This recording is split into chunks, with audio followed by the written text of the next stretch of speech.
नमस्कार,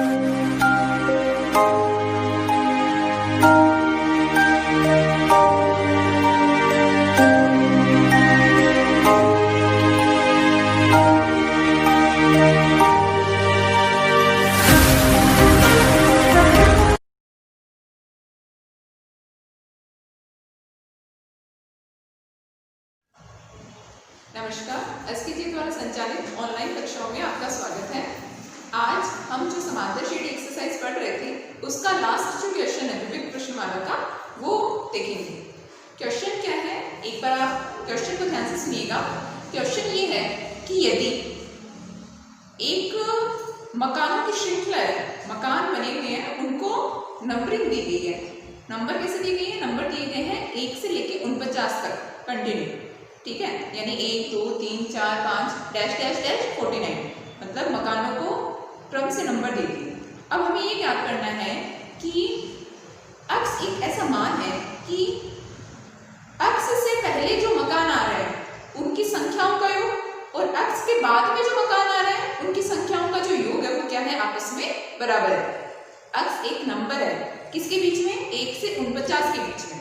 अक्स कुछ भी हो सकता है, 25 27 26 13 12 15 कुछ भी। तो इसका मतलब क्या हुआ कि अक्स से पहले जितने भी मकान आ रहे हैं उन सब का योग अक्स के बाद में जितने भी मकान आ रहे हैं उन सब के योग की क्या है, बराबर। और हमें उस अक्स का मान ज्ञात करना है। तो देखिए कैसे करना है। सबसे पहले मैंने एपी बनाना है। हम एपी जो बना रहे हैं वो उस 1 से लेके 49 तक की जो श्रृंखला है उसके बना रहे हैं, क्योंकि हमने जो अपना मकानों को क्रम दिया है वो यही दिया है कंटिन्यू। तो हमारी जो एपी बनी है वो बनी है 1 2 3 4 डैश डैश डैश लास्ट कितना, 49। अब देखिए क्या, इनके बीच में एक संख्या है x, ठीक है। तो x मैंने मान लो लगभग यहाँ पे दी है, ये x मान लीजिए। कुछ भी हो सकता है, कितना भी नंबर हो सकता है, हमें नहीं पता, हमें क्या करना है। हमें क्या बोला, x से पहले आने वाले मकानों की संख्या का योग x के बाद में आने वाले मकानों की संख्या के योग की क्या है, बराबर है।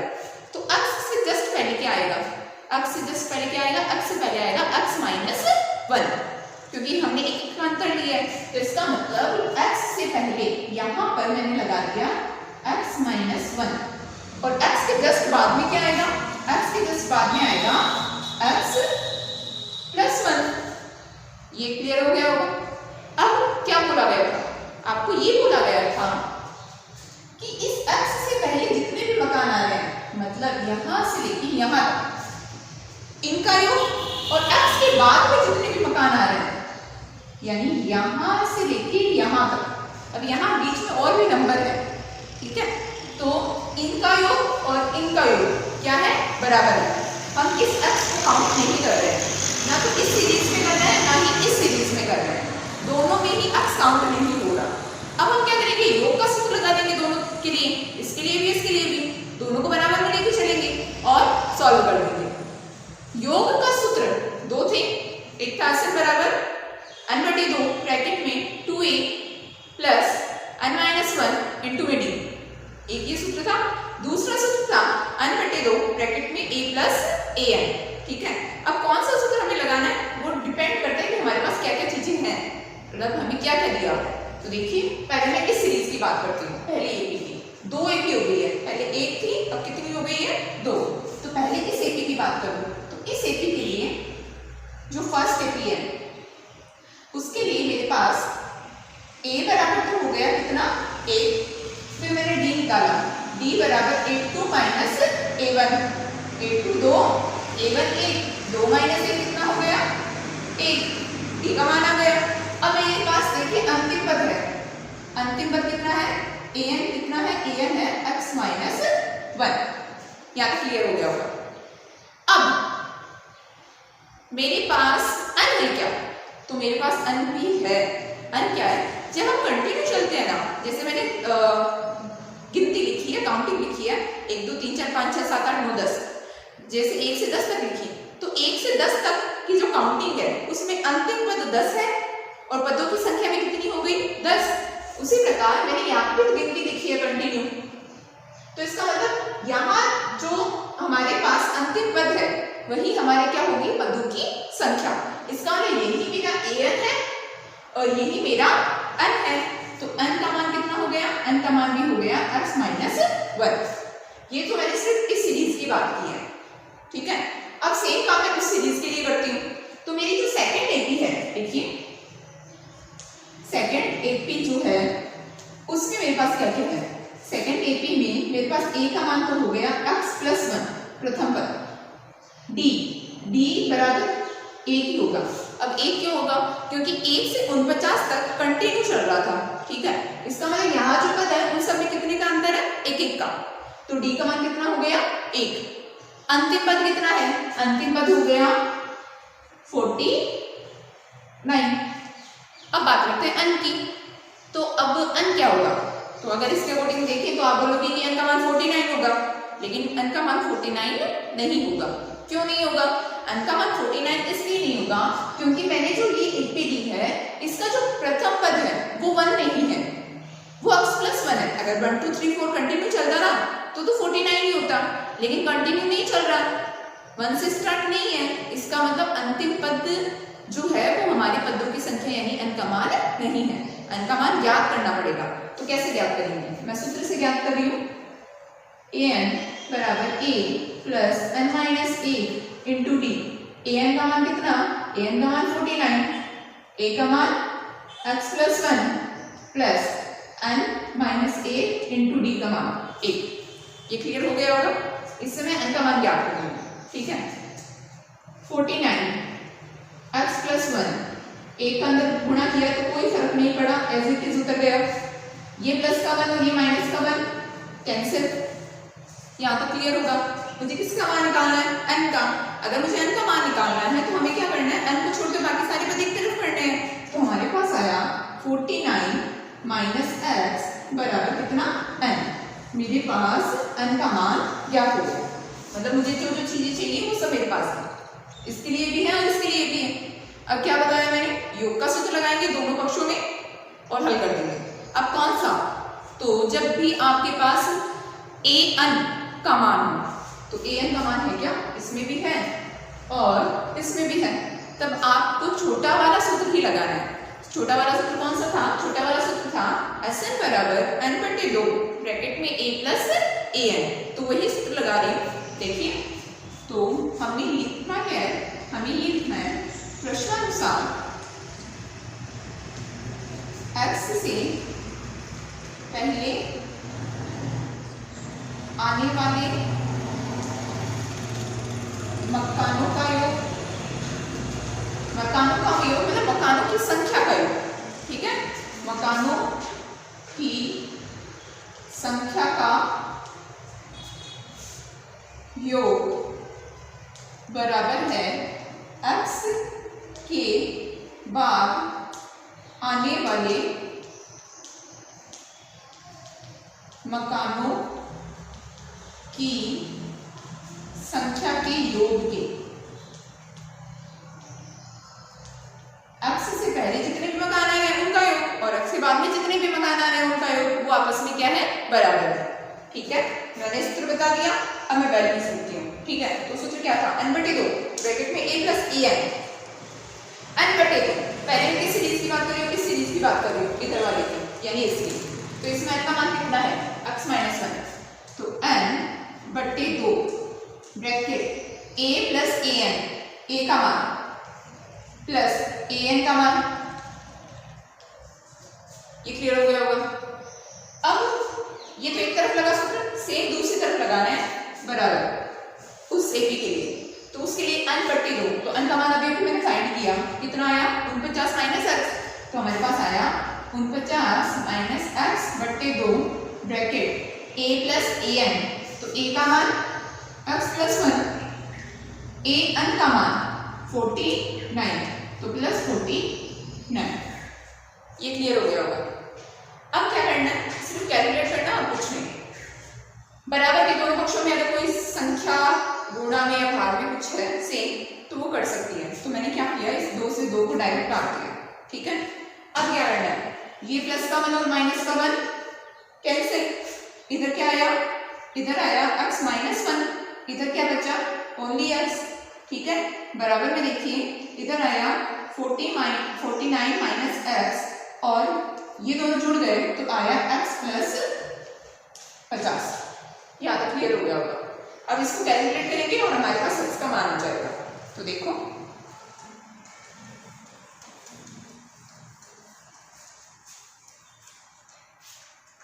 कैलकुलेट कैसे करना है, x का अंदर दोनों से गुणा किया तो x का x से गुणा x स्क्वायर और x का 1 से गुणा माइनस x, तो हमारे पास आया x स्क्वायर माइनस x बराबर।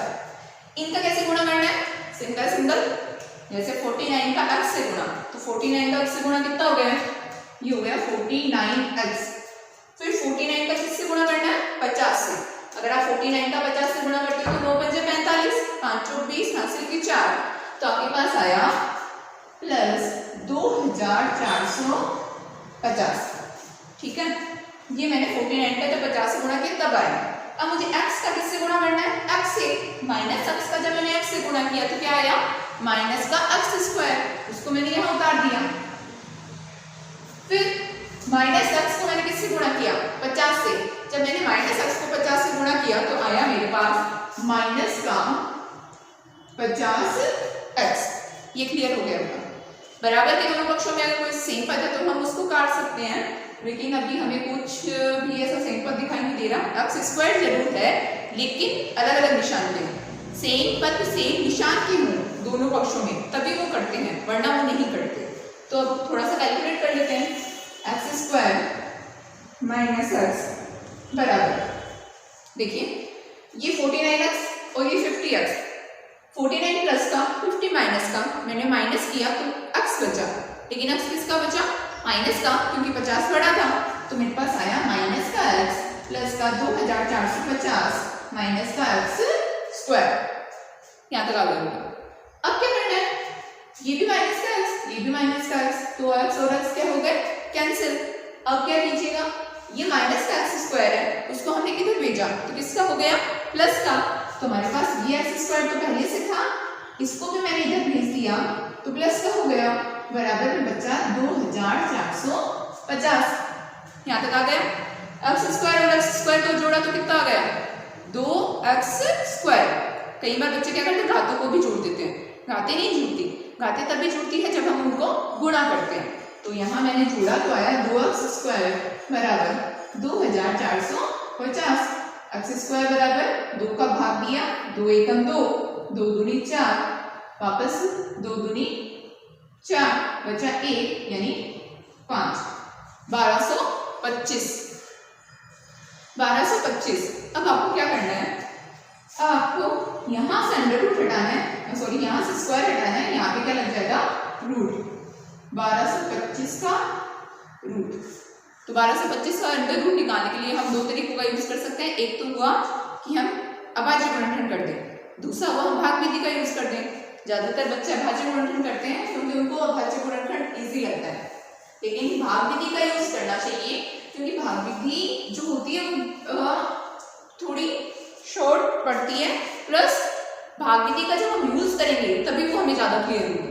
तो भाग विधि का यूज करके मैं आपको बताती हूँ। 1225 कैसे करेंगे, पीछे से चलते हैं, दो दो के जोड़े बनाते हैं, एक जोड़ा दूसरा जोड़ा, ठीक है। अब 12 के पास में किस संख्या का वर्ग है, तो 12 के पास किसका वर्ग हो गया, 3 का, क्योंकि 3 का वर्ग 9 होता है और 4 का वर्ग 16 तो इससे अधिक है, तो इसका मुझे किसको लेना है, 3 को। हमने यहाँ 3 लिखा, यहाँ 3 लिखा, 3 का जो वर्ग है यानी 9 उसको इसके नीचे लिखा, यहाँ पे भी 3 लिखना है, 3 को 3 जगह लिखना है, 1 2 3, मतलब 3 मतलब कोई भी संख्या, मान लो समझो 2 आता तो 2 को यहाँ यहाँ और यहाँ, और 2 का जो वर्ग होता 4 उसको यहाँ लिखती हूँ। ये क्लियर हुआ। अब इधर माइनस करना है, इधर प्लस करना है, तो 3 और 3 6, 12 में से 9 घटाया तो कितना आ गया, 3। फिर जब हम भाग विधि का यूज कर रहे हैं तो क्या करते हैं, जो जोड़ा होता है ना वो जोड़ा पूरा उतरता है, संख्या एक एक करके वैसे नहीं उतरती। तो मैंने जो 25 है उसको एज इट इज उतार दिया, यहाँ तो क्लियर हो गया होगा। अब क्या करना है, अब पास में एक अंक रखना है और उस अंक को उसी अंक से गुणा करना है, ठीक है। और ये पता करना है कि हमारे पास जो संख्या आ रही है या तो वो इसके बराबर आ जाए या इससे छोटी आ जाए, ठीक है। तो एग्जाम्पल के लिए समझो मैंने 6 के पास में किसको रखा, 4 को, ठीक है। तो गुणा भी किससे करूंगी, 4 से, मतलब यहाँ 4 रखा तो गुणा भी 4 से।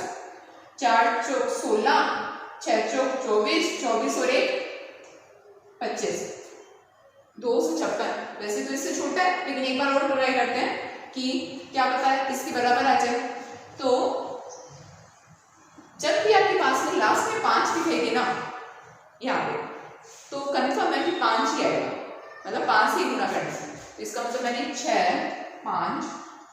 5 रख के 5 से गुणा किया, 25, 6 पंजे 30 और 32।